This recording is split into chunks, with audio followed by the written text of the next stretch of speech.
Oi, tudo bem? Meu nome é Gabriel Chaves, sou professor de Química e esse aqui é só um dos 18 mapas que eu fiz para revisar e resumir toda a Química Básica, que é o começo da Química Geral 1. Se você quiser ver a aula completa com todos esses mapas, mais aulas complementares aprofundando cada um dos pontos desse mapinha conceitual que a gente vai fazer, aulas de exercícios, todos esses links estão na descrição. E tem também o link mais atualizado, se você for um professor ou for um estudante e quiser baixar esse mapa para você imprimir e estudar na sua casa de forma gratuita. Beleza? Todos os links na descrição. Vamos para o mapa? Agora as duas últimas partes, né? Lei de Lavoisier e de Proust, e depois leis volumétricas. Beleza. Então, lei de Lavoisier, pessoal, o nosso mapa aqui, onde que tá a lei de Lavoisier que a gente já sabe. Ela tá aqui, ó, bem pequenininha, que a gente vai chegar nela, né? Ver aqui 1, 2, 3 e por partes, até a sexta parte aqui. O que é a lei de Lavoisier, né? Para quem a gente lembrar aqui, né? Em um sistema fechado, a massa antes e depois da reação é a mesma. A soma das massas dos reagentes depois de uma reação química vai ser igual à soma das massas dos produtos. Então, a soma das massas antes é igual à soma das massas depois. Ou, em um sistema fechado, se observa a mesma massa antes e depois da reação. A massa vai se conservar. É a lei da conservação de massa, a lei de Lavoisier. Só que a gente só vai conseguir ela observar em todos os casos em sistema fechado. A gente vai entender as situações quando produz gás, quando consome gás, mas a gente vai ver que só observa ela sempre em sistema fechado, mas ela é sempre válida, a gente já vai chegar nisso. E a lei de Proust, onde que tá aqui nesse mapa muito doido que a gente vai começar aqui? A lei de Proust, né, a gente já começa aqui do final, tá aqui, ó. Numa reação, reagentes e produtos obedecem a uma proporção constante. Então, existe uma proporção entre reagentes e produtos, e conforme você faz essa reação, não interessa a quantidade que você usa, vai obedecer essa proporção se for a mesma reação. A gente já vai chegar nessa lei aí. Então, você vê que eu nem dou tanto destaque para a lei, mas sim para as várias outras coisas que tem aí ao redor. Beleza? Se você quiser se aprofundar em lei de Lavoisier e lei de Proust, olha a aula 48 da minha playlist de Química Básica ou os 11 exercícios da aula 49, beleza? Então, o que são leis ponderais, essas leis de Lavoisier e Proust, né? Leis ponderais são leis de massas, tudo bem? São relações matemáticas da natureza, leis experimentais, que envolvem massas das substâncias numa reação química. Então, se elas envolvem as massas, a gente vai ter que usar a balança aí para pesar, para determinar essa massa, antes, depois, massa de reagente, massa de produto em situações diferentes, beleza? Então, antes da gente entrar aqui nesse experimento para entender a lei de Lavoisier, eu vou comentar aqui rapidamente sobre reagente limitante e reagente em excesso. Bem por cima, a gente vê isso de novo em estequiometria para valer quando for fazer contas, mas é que nesse exemplo é interessante você saber. Então, tem uma reação química, qual que a gente vai ver? Bicarbonato de sódio com ácido acético, que é o principal ali constituinte do vinagre, formando acetato de sódio e liberando gás. Se você misturar vinagre com ácido acético com vinagre, vai liberar gás e vai restar um líquido ali, igual a gente vai observar aqui, ó, libera gás e sobra um líquido com esse sal de acetato de sódio dissolvido. Então vai liberar esse gás carbônico. Beleza. Se você tem um reagente em excesso, você não faz a conta ali de quanto você vai produzir de produto, você não vai ter a relação de reagente-produto pensando no reagente em excesso. Tem que pensar no reagente limitante. Então, por exemplo, eu vou misturar vou reagir. Então, eu vou reagir 84 gramas de bicarbonato de sódio com muito vinagre. Esse muito vinagre, ele está em excesso ali e não vai ser ele que vai determinar a quantidade de produto formado. Vai ser a quantidade de bicarbonato de sódio. Então, com 84 gramas de bicarbonato de sódio, eu consigo produzir 44 gramas de gás carbônico. A quantidade de ácido acético está em excesso. Para facilitar aí, né, só para você entender. Se eu tiver 100 pães e 10 salsichas só, para fazer cachorro-quente, que é um pão e uma salsicha, eu vou fazer a conta de quantos cachorros-quentes, pão com salsicha, eu consigo fazer em cima dos 100 pães, que está em excesso, ou das 10 salsichas, que é o limitante. Em cima das 10 salsichas, que é limitante. Então, com 10 salsichas, que é limitante, eu produzo 10 pães com salsicha. Então, a partir do reagente limitante, a gente consegue relacionar com a quantidade de produto. Que está em excesso não reage ali, ele só está em excesso, beleza? E no nosso experimento vai ter essa situação.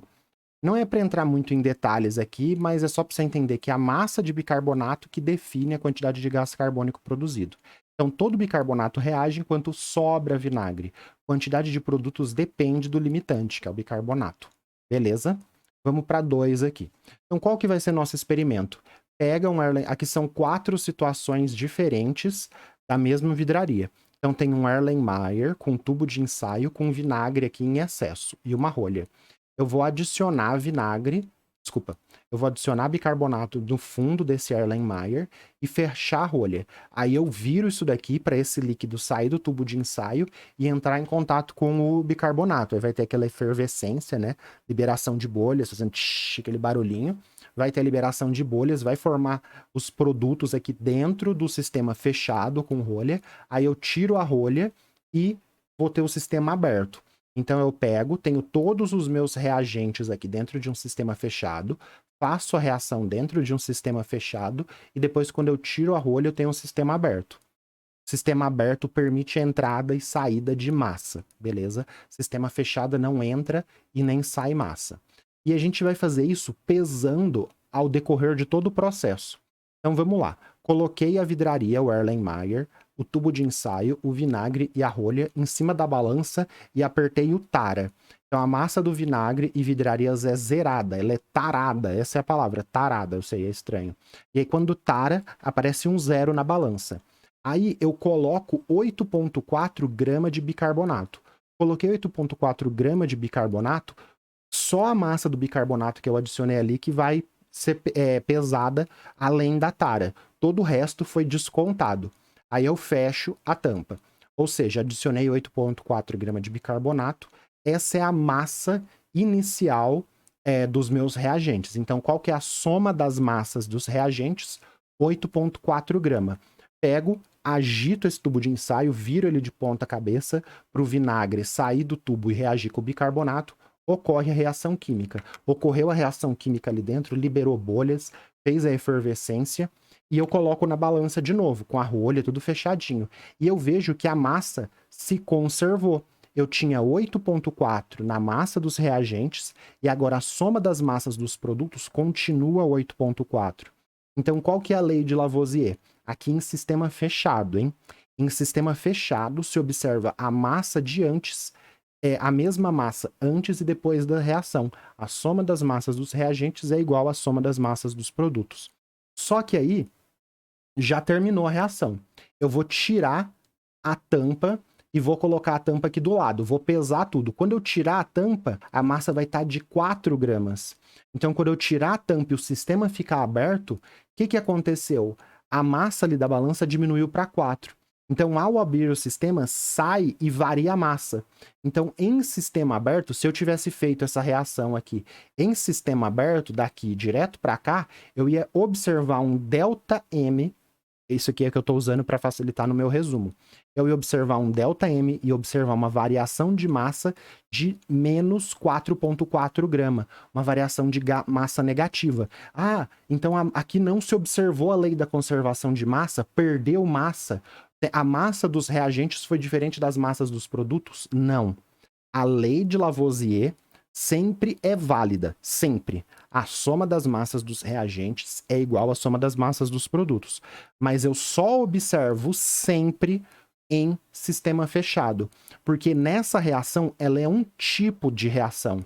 Nesse tipo de reação tem produção de gases, quem a gente viu na reação anterior aqui em 1, que é gás carbônico. Quando você abre o sistema, você permite a saída de gás carbônico. Quanto que saiu de gás carbônico? 4,4 gramas. E aí esse gás sai aqui do seu sistema fechado e diminui a massa na balança, mas a massa se conservou.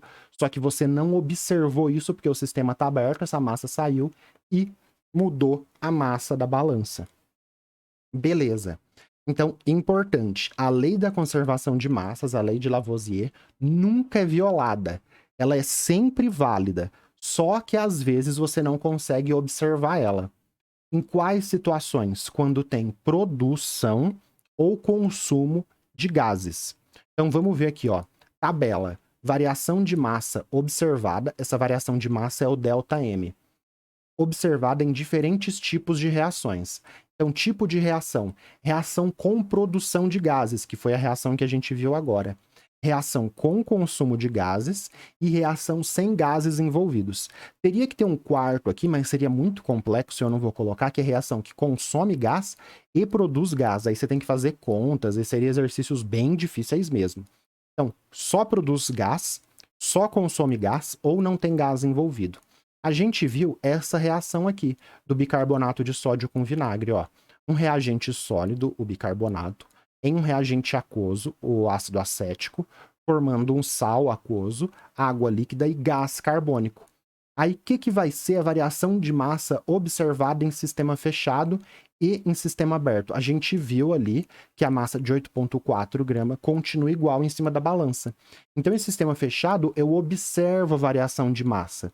Mas num sistema aberto, quando eu tirar a rolha, ou eu fazer a reação num sistema aberto direto, eu vou ver uma diminuição ali da massa da balança, porque esse gás sai.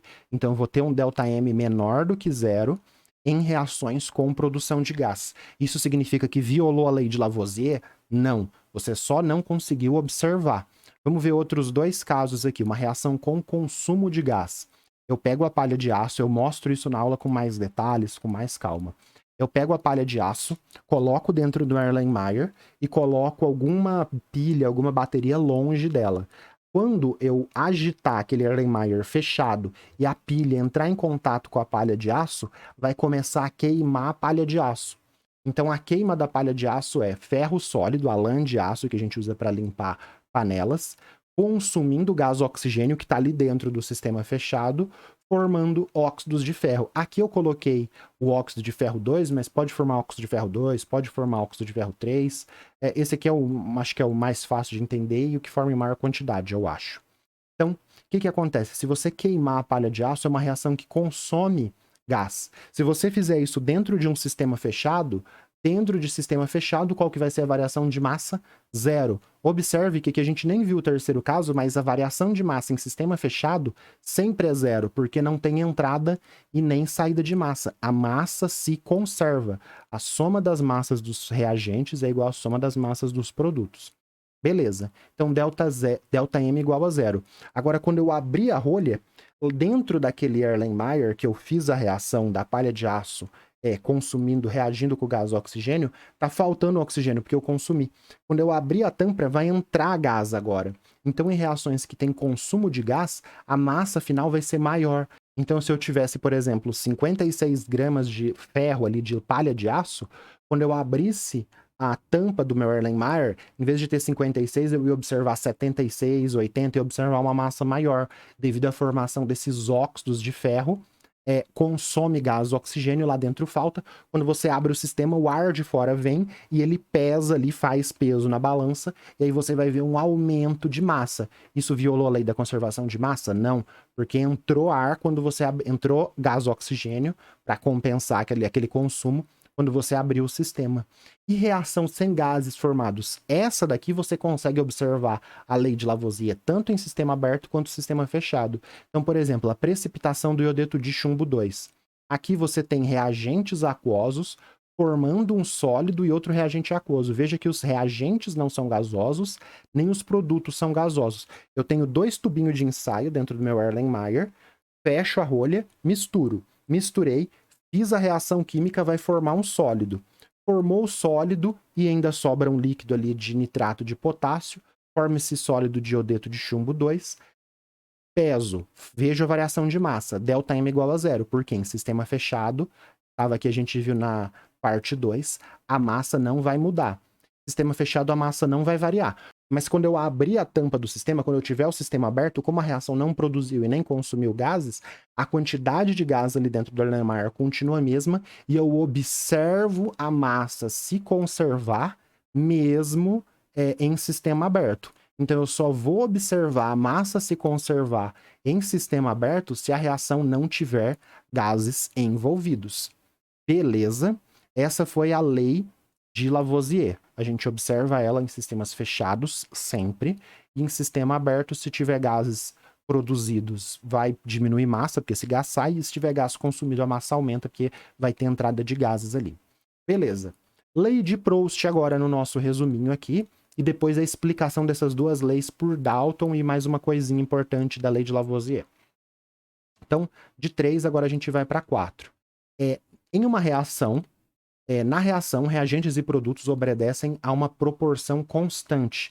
Então, vamos voltar para a nossa reação aqui que a gente estava vendo na parte 1. Então, a gente viu aqui na parte 1 que 84 gramas de bicarbonato formam 44 gramas de CO2. Essa proporção em massa é uma proporção constante. Sempre que você fizer essa reação, a quantidade de bicarbonato consumido vai ser alguma coisa nessa proporção. Se consumir 84 gramas de bicarbonato, forma 44 gramas de gás carbônico. Se consumir 10 vezes menos, 8,4, vai formar 10 vezes menos. Essa proporção, 84 dividido por 44, ou 44 dividido por 84, é a proporção constante da reação. Como que a gente sabe que 84 gramas produz 44? Por esse experimentozinho aqui. Eu fiz com 8,4, né? 10 vezes menos. Com 8,4, saiu aqui de gás 4,4. 10 vezes mais, com 84, liberaria 44. Então, a gente tem essa proporção. Beleza?